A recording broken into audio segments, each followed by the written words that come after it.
It is truly a retro gamer's time to be alive. Hey guys, my name is Elroy, this is my world, and today we're going to talk about the revelation of the Sega Genesis, or here in Australia, the Mega Drive Mini. And just basically taking a look at what this could mean for the future of classic console gaming. Before we do begin though, guys, I do want to encourage you to hit the subscribe button. I try and do a video at least every week. I also encourage you to hit the notification bell if you enjoy hearing the sound of my voice. And leave a comment down below what you think in regard to what I'm about to say. So obviously you might need to listen a little bit. If you just want to go straight down there and say that you're excited, go for your life. That's awesome as well. Now, the Sega Genesis Mini, I know that I'm about a week late, was released earlier this week. And it's basically going to be the Mega Drive for Australia here, and it's $140 here. It's about, I think, $80 in the US, and I'm not sure about the price in the Asian countries, on the Asian continent. So please don't ask me about that. But basically the Sega Genesis is back on the radar now. They did announce this about, I think it was maybe in the beginning of last year or sometime there. And Sega has been doing some incredible things, I will admit. The first most incredible thing that Sega decided to do was to send AT-Games away from making their clone consoles or anything like that. Now, for anyone who is unaware, AT-Games made a lot of their, basically their retro console remakes and the reboots and stuff like that, with games on there already, but the emulation, horrible, poor, terrible shit, not good at all. So basically Sega decided they were going to make this in-house. Now, they, I understand, are using M2 to make this, and they are responsible for making the Sega Ages games, so we know that they are already incredible at doing what they do. So Sega has, basically, they've kicked up their game about 10 or 20 notches, which is epic. Now, what I wanted to say about this, I'm not going to talk about the games because there are enough people out there who are talking about all of the games on the Genesis or the Mega Drive Mini, and they have a lot of things to say. And again, I have no reason to say anything like that. I was really more of a PlayStation kid when I was growing up. But what I love about this and this whole generation of classic consoles coming out again in a miniature formation, it's awesome for me as an, I was a younger gamer during basically the peak of all this pre-online game stuff. Like I said, I had a PlayStation when I was younger. That was pretty much what I had until about 2007 or 2008. So, it's a pretty incredible time to be alive because we go back to, I think it was 2016, when Nintendo decided to announce the Nintendo Classic Edition, the Classic Mini, right? Which was a revelation for everyone because they just did this out of nowhere and it was crazy bananas. Everybody went haywire for this thing. It was sold out, I think, within minutes, and then people were selling it for like $500 per mini, and these were $60 American, and they were going for about $500 because of the limitations that Nintendo made when they only created a very, very, very limited stock. Essentially, what happened when they did this is Nintendo revolutionized the classic mini console creation market. They really did, and anyone who disagrees, there's more buzz for these classic edition consoles now. Everyone is getting in the mix. You've got PlayStation who got in the mix, and now Sega's getting on the bandwagon as well. It's pretty crazy to think that, and the thing is too, Nintendo, when they released the NES Classic, they basically set a whole new standard for what these little emulation systems should be. A year later, in 2017, they came out with the SNES Classic, as you all know, and again, they revolutionized it. This time, they didn't have the 30-game lineup that they had on the NES. They had 20 games, but then they gave everyone this awesome bonus that I don't think anyone really saw. Again, Nintendo, basically, they changed the game for everybody. They did the 20+1 and released Star Fox 2 on that system, which I didn't actually play it. I unlocked it because, I want to have every game on there. But I think that it's incredible for them to have done this, to bring out the SNES with a game that we didn't get to see when we were growing up, or anyone who was a Super Nintendo console player, because obviously I was not. And then they got that and they brought it out, and that was incredible. Now, they made modifications to the cord length, which is what was necessary. They doubled the size of the length of the cord. The first one had a 10-inch cord, from what I understand, and the second one had a 20-inch, if I remember basically the measurements correctly. I do have both of these consoles, just so you're aware. I just don't measure them like a normal person would. So Then PlayStation decided they were going to get into the forte last year, and I think the biggest issue that PlayStation had when they were releasing this console, the Classic Mini, was that they basically went, well, here's 5 games we've got, and everyone was hyped. Then they were like, well, here's the other 15, and everyone was like, this is crap. Now, if I was PlayStation or Sony, sorry, what I would have done is I would have released 5 games at a time and figured out make 2 games incredible so people stay hyped,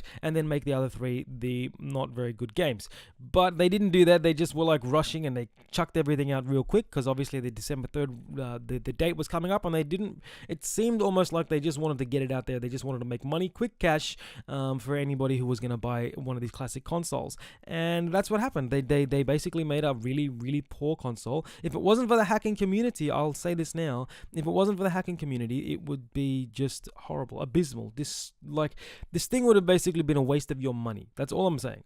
It was not the smartest 20 games that they could have chosen.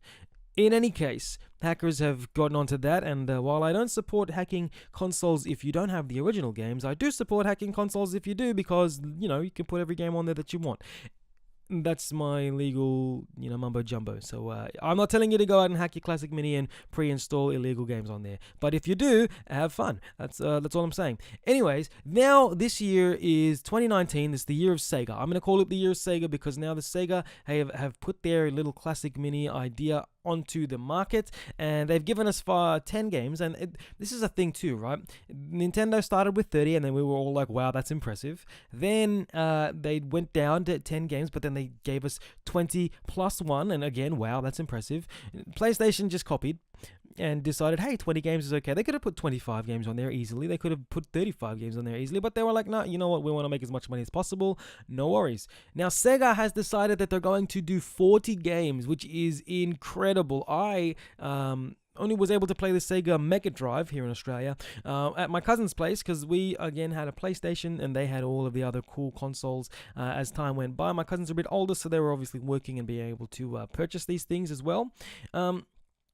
But I feel this is the thing. This is the year of Sega. I feel like if we get one classic or console like this every year, this could be really incredible. I am looking forward to the prospect that more could be on the way. Now, obviously, Sega has the Sega Saturn, which didn't exactly do as well as they'd hoped. I thought it was a pretty great console. We had that again here. My cousins, they pretty much bought every console that was out there. It's crazy. Anyway, so they had the Saturn, and then obviously well, this is the one that they missed is the Dreamcast, but then they would borrow from friends. You know how it works. You borrow one from your mates when you're done with that one, and they borrow your consoles just so you could play games and such. So Sega has 2 more consoles, and I've got a feeling if this one sells well, which I think that it definitely will, they'll go for releasing at least the Sega Dreamcast. I would hope, and this is just me, that they do this like a mini Sega Saturn as well, because just pay homage to all of them. Obviously, we don't need a Sega Master System, but if they wanted to do that, that'd be cool too. But a Sega Saturn as well as a Sega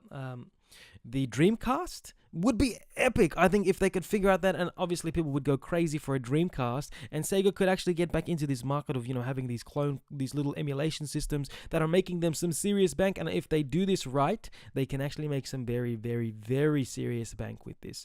I think that the Genesis coming out is going to be epic. So it leads me to this one simple question, and I know I've been rambling on for a little while. Are more going to be on the way? Now, I honestly think that there were a lot of mixed feelings about the Nintendo 64 Mini that has been denounced since Phil's AIM decided to say, we just saw this as a way to bridge to get the Switch Online service. Now, I don't know about you, but I've been seeing these games that they've been uploading to the Switch Online service, and it's not great. They're still, I'm pretty sure, on NES. So if you want to wait, no worries for your extra Switch NES games. Cool. That's ridiculous, to be honest with you, but whatever. So I was really keen for a N64 Mini, and I'm sure that this is the thing. If Nintendo, if you're listening, which you probably aren't, there is a market for these things to go out there beside people who haven't bought the Switch, because we don't necessarily need to buy the Switch, but I would love to have an N64 Classic Mini. And the reason I say that is because buying these consoles makes me feel like I actually bought the consoles back in the day. It's like reliving a childhood that I didn't get to live. It's a new pathway, a new childhood that I didn't get to experience by getting all of these consoles. So an N64 Mini would be incredible. Now, we also saw, if you go look through Nintendo's videos, he made a GameCube Mini. I would not, obviously that'll be a bit expensive, so I wouldn't recommend that emulation like that occurs just yet. But in about 10 years, why don't we have another, the 2000s, you know, in 20 years, the 2000s retro mini consoles coming out? That would be epic if we kept doing this every, say, 30 years. Do you know how incredible that could be? Just to relive some of the classic games from 20 or 30 years ago each time would be amazing. That's all I'm going to say right there, is that it would be absolutely incredible to go back 20 years and play these games on these classic consoles. A Nintendo Switch Classic, imagine that in 30 years' time. And believe me, I'm pretty sure that the technology is going to be way further ahead than it is now. So, I mean, that could be crazy too. The other thing I would say is Atari systems. Obviously, we need AtGames to stop making crap. Because that's what they do, apparently. That's all that they seem to do. And yes, if you're listening AtGames, you make terrible consoles. It's not a joke, it's the truth. And you guys need to up your game, because look, Sega kicked you off. That's all I'm saying. Sega got rid of you. So, I mean, we could have Atari systems and we can go back there. We have this C64 Mini, which I'm not going to get personally, but it looks incredible. The games look fun, but it's just not my avenue. I'm more of a, console kind of person, not this home sort of computer type of thing.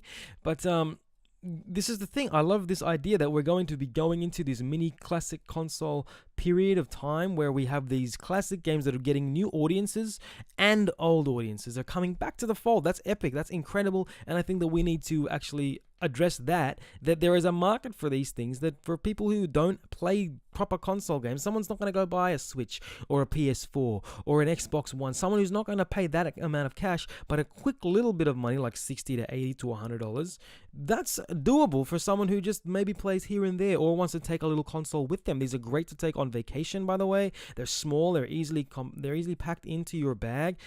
This whole retro classic idea is great, and the fact that I'm just going to say Nintendo revolutionized this from what it was, because they didn't start the retro classic mini console trend, but what they did is they showed us where the level should be. So look, guys, if you want to say anything in regard to this, maybe I'm wrong. Maybe everything should just go onto the Switch Online for Nintendo games early. Maybe Sega should get in a Sega Online scenario as well early. Maybe that's the way we should go. Personally, I disagree, but hey, if you have something that you want to say, then say it. Leave it down below in the comments. Again, please subscribe. Please hit the like button. Share it around. I think this is a discussion that we need to get into as gamers, especially who want to pay respect to the old games and the new ones. So share it around. And lastly, but not least, leave a comment down below. Hit that notification bell. And I will see you in the next one. Bye.